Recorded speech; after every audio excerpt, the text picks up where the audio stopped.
मायके से ननद के ससुराल तक राजेश और उसकी छोटा सा परिवार पुणे नाम का एक शहर में रहता है। राजेश अपने बेटे का शादी करवाता है और उसके बाद राजेश एक दिन बोलता है, बहू आज से तुम इस घर को अपना ही घर समझना, तुम्हारी जैसी मर्जी वैसे ही रहना। तुम हमारी बहू नहीं बेटी हो। सास बोलती है, बहू तुम इस बात का ध्यान रखना है कि तुम इस घर की इज्जत भी हो। ससुर बोलता है, बहू हमारा भी एक बेटी है, इसीलिए समाज की नज़रों में तुम बेटी नहीं बहू हो और हमारे नज़रों में तुम बेटी जैसी। सास हंसते हुए बोली, अगर हमारे बेटा रॉकी अगर तुम्हें परेशान करे तो डरना मत, हमें आकर बोल देना। रॉकी बोला, माँ कैसी बात कर रही हो आप, भला मैं क्यों इसको परेशान करूँगा। तभी उसकी ननद बोली, मेरा भाई बहुत सीधा है पर भाभी का कुछ पता नहीं, तुम भाभी को भी बोल दो कि भैया को परेशान ना करे। तभी सास बोलती है, अरे तू चुप करे, कैसी बातें करती है। वो हंसते हुए बोली, आप लोग इतने अच्छे हैं कि मैं शिकायत करूँ तो कैसे। ननद बोलती है, भाभी वो तो वक्त ही बताएगा। ज्योति अपनी भाभी को खास पसंद नहीं करती थी। दूसरे दिन ज्योति अपनी भाभी को कहती है, भाभी अरे अपने ये कैसे कपड़े पहने हैं, आपको देखकर लगता है कि आपको कपड़े पहनने की तरीका तक नहीं आता। उसकी भाभी राधिका बोली, दीदी ये तो सूट है, क्या हुआ, ये तो अच्छा लग रहा है, इनमें कौन सी कमी है। ज्योति बोली, अंधी नहीं हूँ मैं, वो तो मुझे भी दिख रहा है कि ये सूट है, पर ऐसे कपड़े पहनना क्यों है। राधिका बोली, दीदी ये सूट में कुछ खराबी है क्या।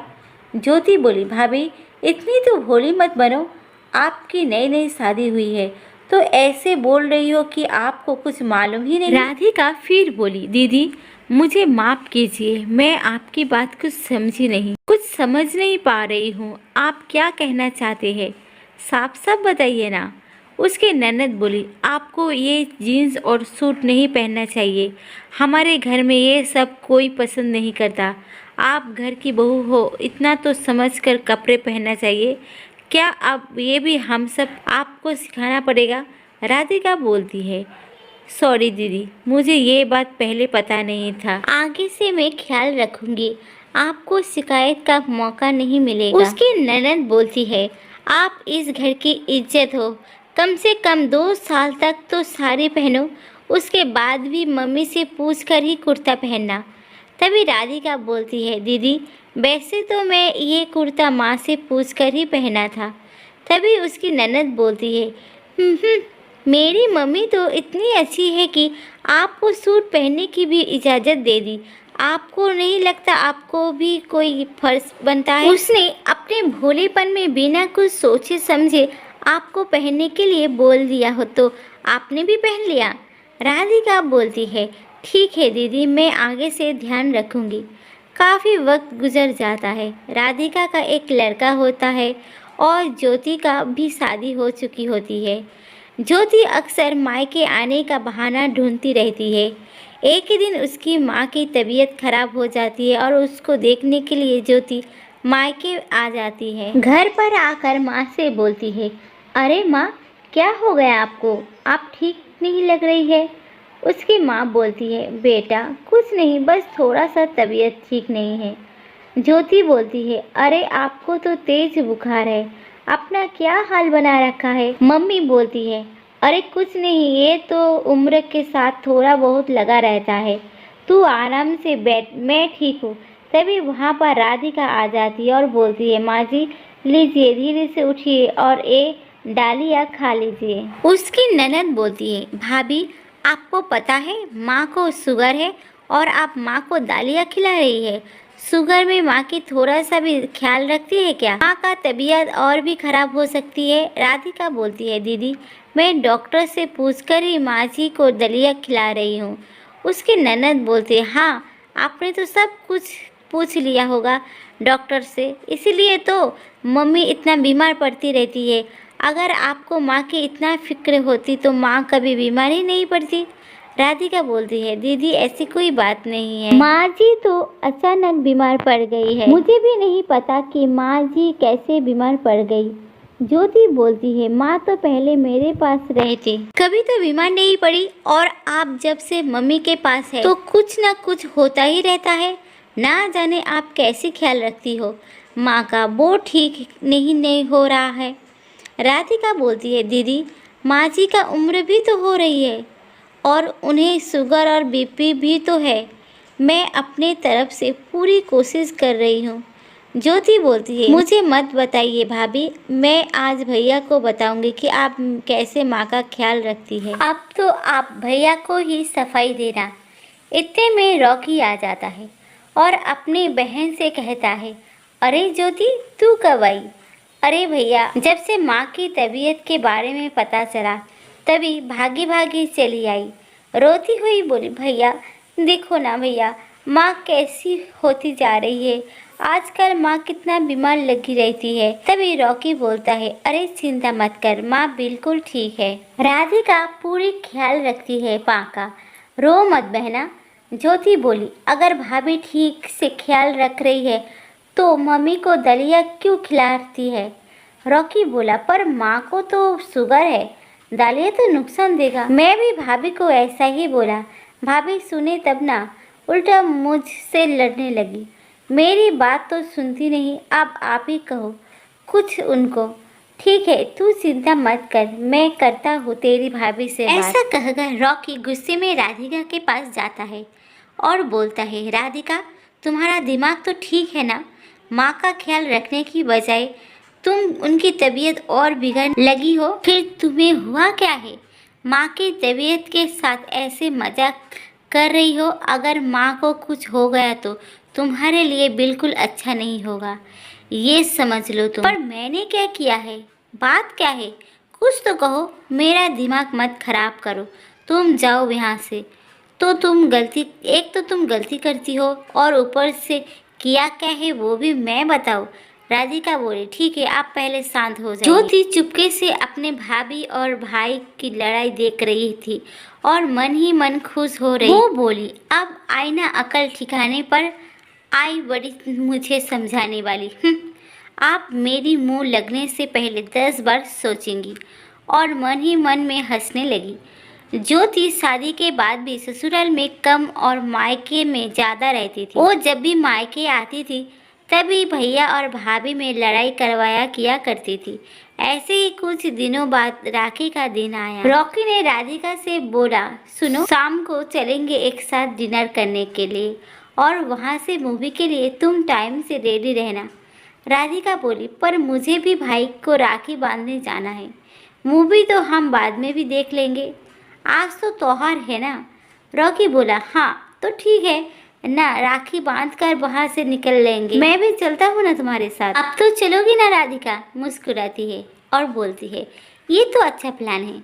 इतने में ज्योति भी आ जाती है और बोलती है, भैया मेरे बिना क्या प्लान बना रही हो? आजकल अपनी बहन को पूछते भी नहीं हो। रॉकी बोला, आओ दीदी अंदर आओ। जीजा जी आप भी अंदर आइए ना। और अपने जीजा को लेकर अंदर हॉल में बैठा देता है।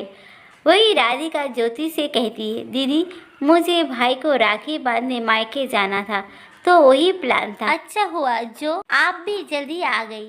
ज्योति बोली, भाभी अब आप सच बोला कीजिए ना, आप तो मुझे मेरे भाई से ही दूर कर दिया है। राधिका बोली, अरे दीदी आप ऐसे क्यों बोल रही है? क्या हो गया? मूवी का प्लान बना रही हो और वो भी राखी वाले दिन। आप अपने भाई के यहाँ जाओगे, उसके साथ ही घूमोगे ना? ज्योति बोली। तभी राधिका बोली, ना दीदी आप भी चलिए ना, इसमें बुरा लगने वाली कोई बात भी नहीं है। उसकी ननद बोली, बिल्कुल आऊँगी, इसके लिए मुझे आपसे परमिशन नहीं चाहिए। फिर उसकी ननद बोली, खाने में क्या बनाया है? राधिका बोली, अभी तो नाश्ते में आलू का पराठा बनाया है, पनीर की सब्जी तो बना लेती कम से कम, मेरे पति आए हैं साथ में, ये इज्जत है उसकी। ननद बोली, वो बस इस घर की इकलौती दामाद है, ये इज्जत है उनकी।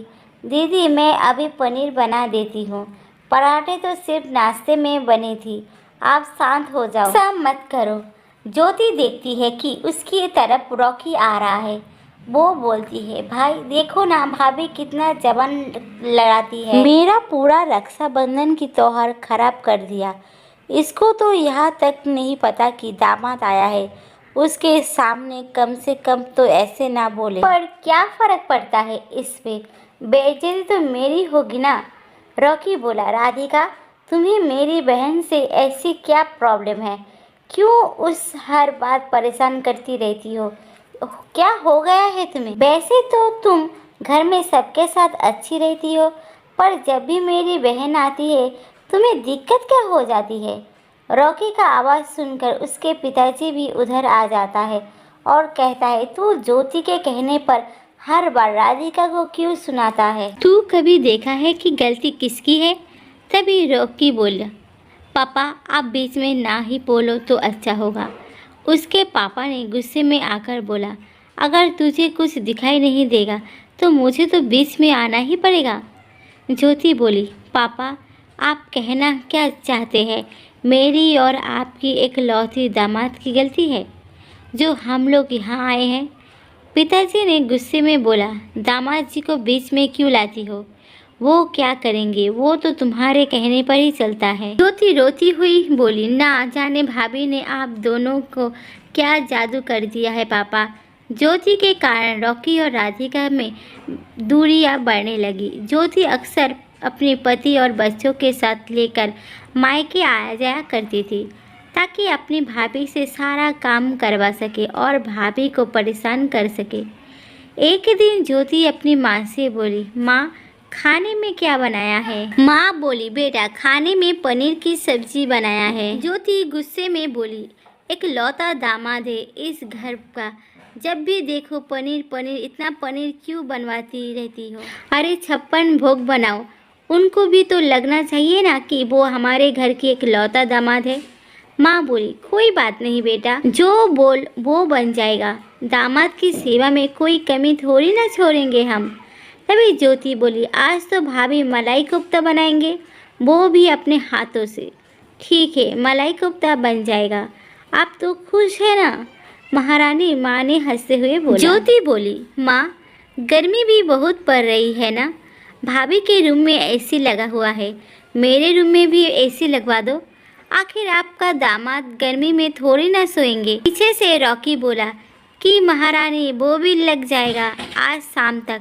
राधिका बोली, नमस्ते दीदी, कैसी है आप सब? ये क्या भाभी, ये जब भी मैं आती हूँ तब भी आप नए नए गहने पहने रहती हो। लगता है मेरे भाई के पैसे उड़ाए जा रहे हैं, आप थोड़ी सेविंग भी किया करो। आप घर की बहू हो, आपको तो बचत का सोचना चाहिए। राधिका बोली, दीदी ये तो मेरे घर से मिले थे, वो पहन लेती हूँ बदल बदल कर। इस पर उसकी ननद बोली कि मायके से मिली हुई गहने अभी तक आपके पास है? हाँ दीदी, मेरे अलमारी में रखे होते हैं। क्यों, क्या हुआ? ज्योति बोली, वो क्या है ना, आपको मेरी माँ मिली है जो बहुत ही सीधी सादी है। अगर आपको मेरी सास जैसी मिली होती तो आपको समझ में आता। उसकी भाभी बोली, दीदी माँ जी तो सच में बहुत ही अच्छी है। ज्योति बोली, अगर मेरी माँ की जगह मेरी सास होती तो सारे गहने अब तक अपने पास रख लेती। ज्योति ने अपने भाभी से कहा। भाभी ने भी सुनाई, मेरी गहने भला माँ जी अपने पास क्यों रखेंगी? ज्योति बोली, वही तो, मेरी माँ सीधी है ना इसीलिए।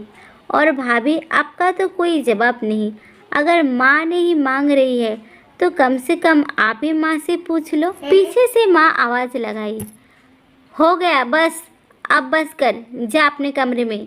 बेटा थोड़ा कम बोला कर, बहू जो कह रही है वो तो सच है। मानसी अपनी बेटी की हरकतों से बहुत परेशान थी। ननद होने के कारण उसको अपने भाभी का दोस्त होना चाहिए था, पर वो तो घर के लोगों को भड़काने के अलावा और कुछ करती ही नहीं थी। सास बहू को बोलता है, बेटा मैं जानती हूँ ज्योति बहुत गलत है, पर मैं उसे कुछ कह नहीं सकती, और अब वो तुम्हारी ननद है तो तुम भी कुछ कह नहीं सकती। राधिका बोलती है, मैं समझता हूँ माँ जी, आप बिल्कुल चिंता मत कीजिए, मैं सब संभाल लूँगी।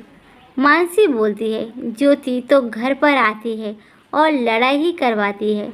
घर की सुख शांति सब खराब हो जाती है। राधिका बोलती है, जाने दीजिए माँ जी, दीदी को अभी उतना समझ नहीं है कि वो अपने ही घर का नुकसान कर रही है।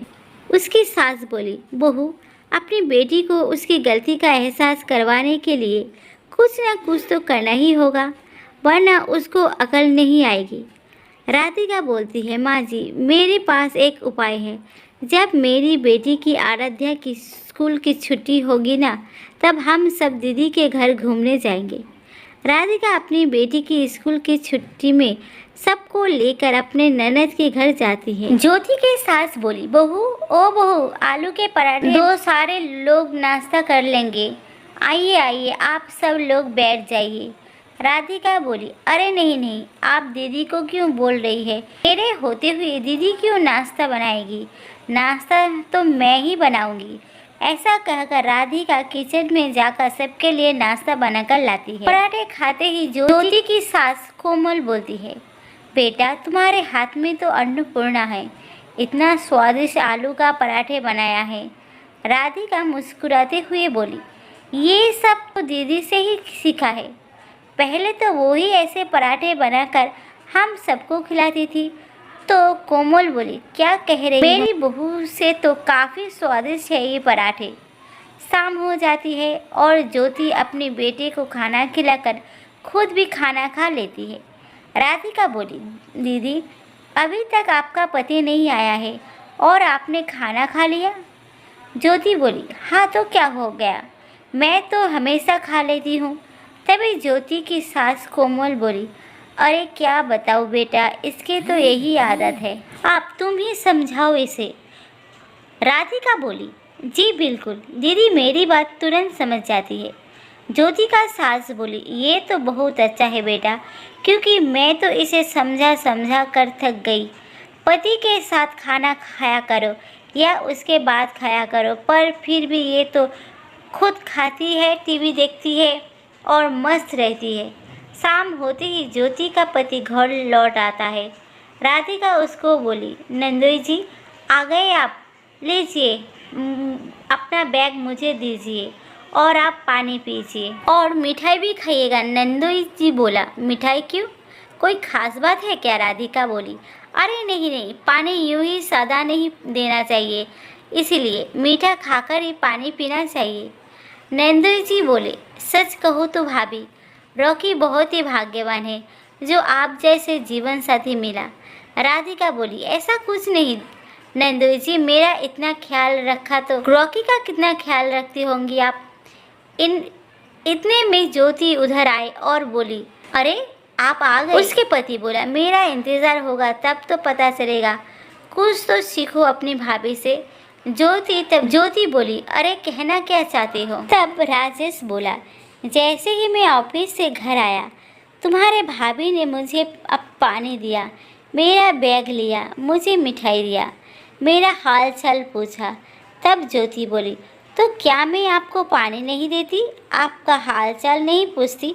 तब राजेश बोला, तुम देती हो, पर मैं ऑफिस से घर आता हूँ तब 10 बातें सुनाती रहती हो, चिक चिक करती रहती हो, मैं थका हारा रहता हूँ, तब तो तुम लड़ती हो। बाद में पानी देने का क्या मतलब? छोटी सी लड़ाई की वजह से ज्योति को थोड़ा थोड़ा एहसास होता है। कुछ दिन बाद ज्योति के बच्चे और पति के साथ बाहर घूमने जाती है ज्योति। राधिका बोली, ऐसा थोड़ा ही होता है, दीदी और नंदोई जी घूमने चले गए और बाकी सब घर अकेले हैं। ज्योति का ससुर बोला, अरे राधिका बहू तो कुछ सुनती नहीं है और साथ में मेरा बेटा भी उसके जैसा होता जा रहा है, वो दोनों ही घूमने चले जाते हैं और मैं और मेरी बीवी घर पे अकेली रह जाते हैं। राधिका बोली, परिवार में तो सब साथ में घूमने जाते हैं और आप दोनों की घूमने की उम्र है। ज्योति के ससुर बोला, तुम्हारी बात बिल्कुल सही है, पर ज्योति सुने तब ना। राधिका फिर बोली, इस वक्त तो आप लोगों को वृंदावन, हरिद्वार, काशी, मथुरा ये सब जगह घूमना चाहिए। मैं रॉकी को बोल दूंगी सबका टिकट करवा देने के लिए। ज्योति का ससुर बोला, बेटा तुम कितने गुणी और संस्कारी हो, मुझे तो गर्व हो रहा है तुम्हें देखकर। फिर सास बोली, एक हमारी बहू है, कुछ नहीं करना, दिन भर सिर्फ टीवी देखना है, कोई पूजा पाठ नहीं, घर का काम नहीं, सिर्फ घूमते रहना है। राधिका की सास बोली, जी बहन जी, आपने सच कहा, लाखों में एक है हमारी बहू, हमें भी इस पर गर्व है। तभी राधिका बोली, बस कीजिए आप लोग, और कितनी मेरी तारीफ करेंगे, ये तो आप लोग का बड़प्पन है, इस तारीफ का मैं काबिल नहीं हूँ। राधिका ज्योति के ससुराल में रहकर सबकी सेवा करती है। वो अपने से बड़े और छोटों का एक समान आदर और सम्मान करती है। इतने में ज्योति आकर बोलता है, आखिर मैं ऐसा क्या कर दिया, मैं सबकी ख्याल रखती हूँ। राधिका बोली, अरे दीदी क्या हुआ? ज्योति बोली, मैं इस घर में अपने से पहले सबका ख्याल रखती हूँ, घर का सब काम करती हूँ, खाना बनाती हूँ, सबको पहले खिलाने के बाद ही खाती हूँ। तब राधिका बोली, हाँ दीदी आप सब काम करती है, आपको किसने बोला आप बुरी है, कोई काम नहीं करती? ज्योति बोली, भाभी आप मेरे घर के मामलों में ना बोले तो ही ऐसा होगा। ज्योति का ससुर बोला, बेटा लड़ने की जगह एहसास करने की ज़रूरत है। तुम्हारी भाभी क्यों अच्छी है और कैसे अच्छी है? सास बोली, तुम्हारी अंदर क्या कमी है वो देखना चाहिए। तुम्हारे घर आकर वो तुम्हें नीचा नहीं दिखा रही है, तुम्हारी जगह वो घर का सब काम कर रही है। वो तुम्हें सिखा भी रही है कि घर का काम कैसे किया जाता है। ये तो तुम्हारी सोच है कि तुम्हारी भाभी तुम्हारे घर आकर बदला ले रही है। फिर राधिका का सास बोली, ज्योति ये तुम्हारी मन का वहम है, तुमने आज तक उसके साथ जो किया वो उसका बदला नहीं ले रही है। फिर ज्योति की सास बोली, वो तुम्हें सिखा रही है, ना कि तुम्हारे ससुराल वालों को भड़का रही है। तुम्हारे ससुराल वालों को तो देखभाल कर रही है, ये बात तुम्हें समझना चाहिए और एहसास करना चाहिए। ननद और भाभी का रिश्ता तो सहेली जैसा होना चाहिए, एक दूसरे से सीखना चाहिए, एक दूसरे की मदद करनी चाहिए। एक ननद को अपनी भाभी से ससुराल की वो हर बातें सीखनी चाहिए, किसी की उसके घर में खुशहाली आए, और भाभी को अपने ननद की ससुराल में जाकर किस तरह रहना चाहिए वो सीखना चाहिए। उसकी माँ भी बोली, तुमने अपनी भाभी के साथ कितना गलत किया ये तो तुम जानती हो, पर तुम्हारी भाभी ने तो तुम्हारे साथ गलत ना करके तुम्हारे साथ अच्छा ही किया है। ज्योति को अपनी सास ससुर और माँ की बात सुनकर अपनी गलती का एहसास हो जाता है और वो अपनी भाभी और पूरे परिवार से माफ़ी मांगती है और सब कुछ सही करने की निर्णय लेती है।